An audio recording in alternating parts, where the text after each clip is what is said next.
Bonjour à toutes et à tous et bienvenue dans ce 4e épisode de Podcast Your Opinion, le podcast qui présente l'actualité à travers le regard des jeunes. Je suis Valérian et mes camarades sont Fantine, Hector, Maëva, Laurette ainsi que Romane. Et notre ingé son Victor. Générique.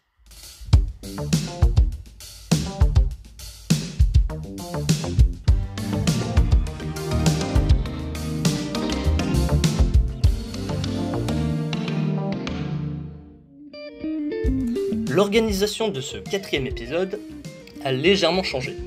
Nous retrouverons Romane qui présentera les infos à gogo, puis la chronique de Maëva. Le thème de cet épisode est une nouvelle fois le féminisme, mais cette fois-ci à travers l'expérience d'Azélise Podesser, que nous questionnerons tout au long de l'épisode. Sans plus attendre, commençons.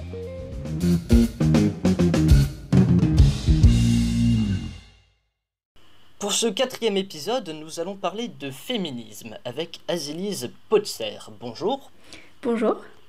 Merci beaucoup d'avoir accepté de participer à ce podcast. Est-ce que tu pourrais te présenter rapidement, s'il te plaît ? Alors, donc moi c'est Azélise, je suis lycéenne en fin de terminale, même si on ne va plus en cours. Je suis journaliste jeune, je fais partie de l'association Jet d'encre, qui lutte pour les médias créés par les jeunes en France. Et je suis aussi la créatrice du podcast Feminism on the Road. Donc c'est un podcast dans lequel je parle du féminisme islandais, parce que je suis partie l'été dernier pendant un mois étudier le féminisme islandais et voir où ils en étaient là-bas, parce que c'est le pays considéré comme le plus égalitaire au monde, mais il y a quand même des limites à cette égalité, on va dire.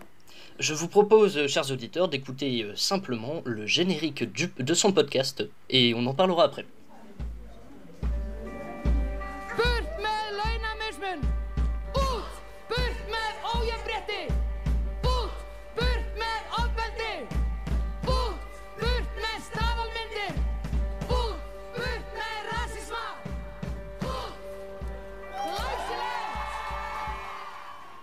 On voit tout de suite, en écoutant le générique, le sujet que tu abordes. Le message est clair et va droit au but.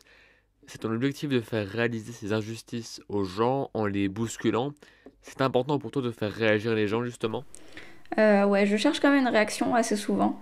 C'est vrai que j'aime bien aller un peu titiller les auditeurs dans mes podcasts en leur posant des questions, en posant des questions aux personnes que j'ai interviewées qui étaient parfois un peu crues, mais justement qui aussi donnent toute la force au podcast et tout le constat que malgré le fait que l'Islande soit le pays considéré comme le plus égalitaire au monde, en réalité il l'est pas totalement, et qu'est-ce que ça veut dire une égalité totale en fait. Comment as-tu eu l'idée de partir en Islande et pour quelles raisons ? Alors, avant de partir en Islande, je faisais déjà un podcast qui n'avait rien à voir, qui s'appelait À la découverte d'eux, où j'allais dans des festivals en tout genre, découvrir le festival et l'asso qu'il y avait derrière. C'était super bien pour me former et m'apprendre à réaliser et à enregistrer dans des contextes très différents. Et en fait, après, j'ai eu envie de voyager, j'avais envie de faire du reportage. Et j'ai découvert la bourse Zelidja, qui permet aux jeunes entre 16 et 20 ans de partir à l'étranger pendant un mois minimum, étudier le sujet qu'ils veulent. Et en fait, ça a été le déclic où j'ai fait, j'ai cette envie-là, maintenant j'ai la solution pour y arriver, donc j'ai essayé d'avoir la bourse et je l'ai eue. Et du coup, je suis partie l'été dernier. Ah, c'est super ça donne des idées aussi. C'est maintenant l'heure de passer aux infos à gogo. Romane, tu vas nous parler aujourd'hui de violences conjugales, de coups de soleil, ainsi que de masques transparents. Bonjour, comment ça va vous ? Répondez, me laissez pas solo s'il vous plaît. Donc aujourd'hui, 3 infos. La première concernant une pub que j'ai vue passer à la télé, il doit y avoir 1 ou 2 semaines. Dans cette pub de la Fondation des femmes, on voit le dessin d'une femme qui court avec une voix qui dit « Pour certaines femmes, ne pas rester chez soi est une question de survie ». Une pub de 23 secondes parue afin de sensibiliser les gens sur les violences conjugales qu'ont dû endurer bien des femmes pendant le confinement. Avec cette pub, la Fondation des femmes fait un appel aux dons, en plus de faire paraître le quotidien poignant de certaines femmes. Donc si vous le pouvez, allez regarder cette pub sur YouTube et ou faire un don. Un sujet plus léger à présent. Vous l'avez remarqué et j'espère que vous en avez profité, nous avons eu le droit à un très beau temps ces derniers jours. Avec des amis, nous sommes donc allés à la plage. Inutile de vous préciser qu'aucune de nous n'a mis de crème solaire. Nous voilà donc aussi belles que des écrevisses. Moi qui aime le rouge, me voilà servie. Cette jolie couleur m'a donc donné le joli surnom du phare de Calais. Merci la famille, ça fait toujours plaisir. Voici donc quelques remèdes pour apaiser votre peau. Tout d'abord, les corps gras sont fortement conseillés. L'huile végétale de millepertuis, ne m'étouffez pas si je le dis mal, s'il vous plaît. Je disais donc que cette huile est recommandée, tout comme l'aloe vera, l'huile de coco, la menthe, les yaourts nature et bien d'autres. Mon père m'a aussi conseillé de couper une tomate en deux et de l'utiliser sur la peau. Je n'ai pas testé, à vous d'être mes cobayes sur ce coup-là. Mais bien sûr, le remède qui m'a toujours apaisé et soutenu n'est rien d'autre que l'unique et magique Biafine, à jamais dans mon cœur. Vous voilà donc paré à contrer les effets néfastes d'une trop longue exposition. Dernier sujet des plus étranges, paru en Amérique, évidemment. Certaines personnes auraient été interviewées et pour cause, leur masque était troué au niveau de leur bouche. La raison, c'est plus facile de respirer comme ça. Je te demande pardon ? Inutile de vous rappeler que le masque doit recouvrir la bouche, celle-ci étant un des moyens de transmission les plus récurrents. Et oui, les postillons de tante Gertrude ne sont plus que répugnants, ils peuvent aussi être dangereux pour vous. Alors, un peu de self-control, ne coupez pas vos masques, vous pourrez les retirer dès votre sortie des transports ou magasins. Par ailleurs, je tiens à parler des personnes muettes et sourdes qui ne peuvent plus communiquer à cause des masques. C'est pourquoi des associations ont créé des masques avec un endroit transparent au niveau de la bouche, pour qu'elles puissent s'exprimer. Une idée plutôt sympa et utile. C'est tout pour moi, je vous dis à la semaine prochaine et d'ici là, faites attention au soleil. Merci Romane. On passe maintenant aux fun facts de Maëva. En Chine, une femme décide de se venger de son ex-petite amie qu'il a alors laissé tomber quelques jours avant la Saint-Valentin locale. Elle lui fait livrer une tonne d'oignons pour le faire pleurer. C'est dans la province du Shandong, à l'est de la Chine, que les bulbes, connus pour leur pouvoir irritant, sont livrés. Les livreurs avaient pour ordre de les laisser à l'entrée de l'appartement sans rien dire et de s'en aller, ni vu ni connu, avec une lettre bienveillante de la part de la jeune femme. J'ai pleuré pendant 3 jours, à ton tour maintenant.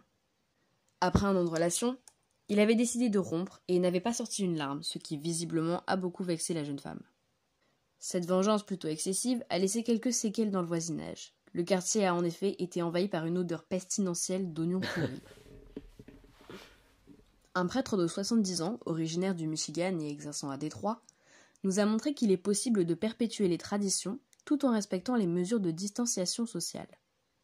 Pour bénir ses paroissiens lors de la messe de la Semaine Sainte, il utilise un pistolet à eau. Il déclare qu'il était obligé de trouver une idée originale pour les enfants, et il était hors de question qu'il passe une fête de Pâques comme jamais auparavant. Il a d'abord consulté un ami médecin pour s'assurer que sa démarche n'était pas dangereuse pour les personnes avant de s'exécuter. Les paroissiens s'avançaient en voiture, puis le prêtre bénissait leur panier de Pâques. Les gens voulaient voir le bon côté des choses qui se passent dans le monde en ce moment, a expliqué Christine Busk, qui gère la page Facebook de la paroisse. En janvier, à l'âge de seulement 17 ans, Abbé Schiffman créait un site internet très complet de données sur le coronavirus, alors que la Chine ne comprenait que 1000 cas. Aujourd'hui, c'est la plateforme sur le coronavirus la plus consultée, avec 30 millions de visites par jour. Un investisseur lui a alors proposé 8 millions de dollars pour s'approprier le site, mais le lycéen a refusé. Il pense qu'il aurait pu générer au moins 30 millions de dollars s'il avait accepté les publicités. J'ai seulement 17 ans, je n'ai pas besoin de 8 millions de dollars, je ne veux pas être un profiteur, a-t-il expliqué.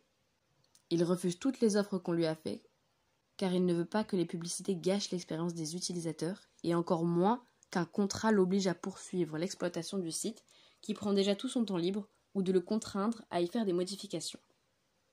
Après une journée à faire du code, la dernière chose que vous avez envie de faire, c'est de coder encore, explique l'adolescente de Seattle. Désormais, je connais un tas d'investisseurs. Si demain je montrais mon entreprise, je sais qu'ils prendraient au moins le temps de regarder mon business plan. On marque une pause musicale avec un morceau de L'Homme Pâle. C'était Flash de L'Homme Pâle, tiré de son album Amina.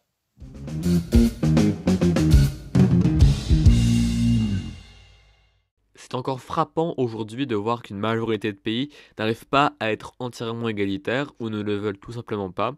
L'Islande est censée être le pays le plus égalitaire au monde. D'après toi, quelles sont les mesures prises par l'Islande pour avoir ce titre de pays le plus égalitaire au monde ? Est-ce que c'est une question exclusivement culturelle ? C'est un passage par l'éducation ? Alors, c'est une question assez complète là. Pour le coup, l'Islande, en termes de loi, est très égalitaire, c'est-à-dire que en termes d'écart de salaire, par exemple, ils ont mis des lois en place récemment pour qu'il n'y en ait plus. En fait, en termes de loi, c'est très complet. Sur le point légal, vraiment, il n'y a quasiment plus rien à faire. Mais il reste toute la partie sociale et c'est le plus dur à changer parce que c'est changer la manière dont les gens fonctionnent et ça prend du temps. Enfin, ça prend du temps. Ça pourrait aller plus vite, bien sûr, mais on voit que ça prend du temps forcément. Et du coup, ce qui reste encore difficile en Islande, c'est tout ce qui est violence, qui sont encore très présentes. Tout ce qui est aussi éducation, qui est encore limitée. En fait, il y a des cours d'études de genre au lycée, mais c'est la plupart du temps des options qui sont prises que par ceux qui font des études sociaux. Donc du coup, c'est très limité en fait. Et c'est pas fait partout. Donc il y a encore des choses à faire évoluer clairement. En fait, c'est surtout, c'est vraiment, comme nous on l'a appelé, un titre. C'est une image plutôt de façade. Légalement, judiciairement, ils ont des lois très fortes, mais de manière sociale, comme tu l'as dit, c'est un pays qui est exactement comme la France. Alors, je dirais pas que c'est exactement comme la France, il y a des différences socialement, ils n'ont pas les mêmes habitudes. Le pays était quand même pas mal géré par les femmes parce que les hommes allaient à la pêche, en fait, tout simplement, historiquement. Ah oui, donc c'est culturel aussi. C'est en partie culturel.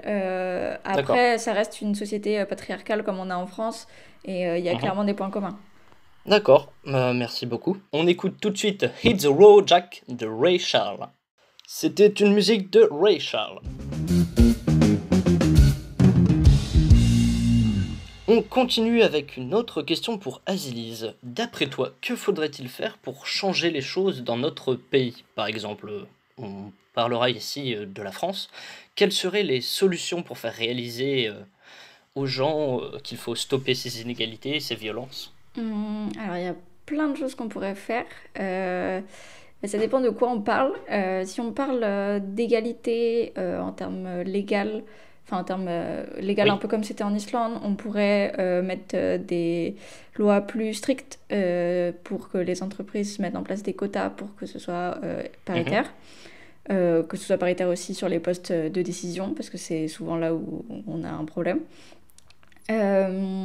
Pour ce qui est social, ça vient dans l'éducation, c'est-à-dire en fait dès le plus jeune âge, apprendre aux enfants que le consentement c'est important, enfin plein de choses comme ça, tous les trucs de base qu'on peut apprendre dès qu'on est tout petit en fait. Voilà, qu'est-ce que je pourrais dire de plus ? Il y a tellement de choses à dire que je sais pas par où commencer. Oui, c'est vrai, pardon. Je veux dire, qu'est-ce qui, toi, tu as utilisé la manière du podcast pour sensibiliser les gens.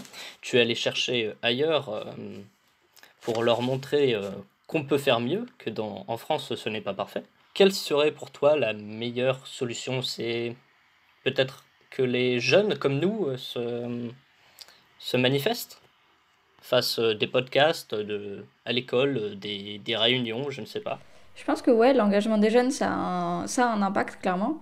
Après, il faut que ce soit suivi à l'échelle une échelle plus grande en général, parce que on peut prendre la parole et on a intérêt de la prendre, mais ça change pas tout. Et en fait, si on n'a pas d'action concrète derrière, c'est utile parce que ça sensibilise, mais c'est pas non plus concret, quoi. Il faudrait qu'on soit tous comme Greta Thunberg qui a réussi, elle, en faisant ses petites actions d'écolière, à monter des échelons et à atteindre beaucoup plus de gens. Eh bien, merci. Oui, c'est ça. Merci Azilise. Et maintenant, on écoute Rub a Dub de Fauve. C'est la fin de ce 4e épisode. Merci beaucoup Azilise Botzer d'avoir répondu à nos questions. C'était avec plaisir. Son podcast Feminism on the Roads est disponible sur internet, le lien sera dans la description, ainsi que son Twitter. Nous espérons que ce nouveau rythme vous aura plu. Prenez soin de vous, à la semaine prochaine, et n'oubliez pas de cast your opinion.